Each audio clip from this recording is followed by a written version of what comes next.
first thing you need to make VR work is vision. If you can trick it, you can trick the rest of your brain and body reasonably well. But touch, that's something we do every day without even thinking about it. And when it's missing in virtual reality, it's one of the first things that you want. One of the main design goals for touch was that it give you hand presence, the feeling that your virtual hands are really your real hands, that they're there with you. We made hundreds of prototypes, refining on ergonomics, the types of inputs we had, the type of tracking that we had.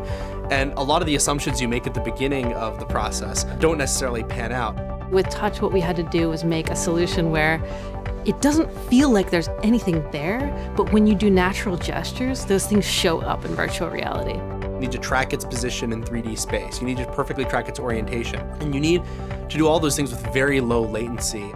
Some of the decisions that we made with touch, we weren't sure if they were going to work. And 300 prototypes later, many did not.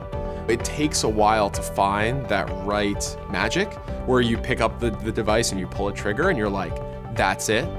And getting there and really finding the way to make it work, it's pretty incredible. When we first got Constellation tracking fully integrated and working, that just magic of one-to-one, your hand is interacting in the environment was an absolute breakthrough. So with hand presence, there's a real social element that comes in. And it's one thing to see somebody's head kind of move around. It's another thing when they can actually wave at you. The other person comes alive. It just feels like that person is there. It feels like you are talking to a person that is standing right in front of you. What's next?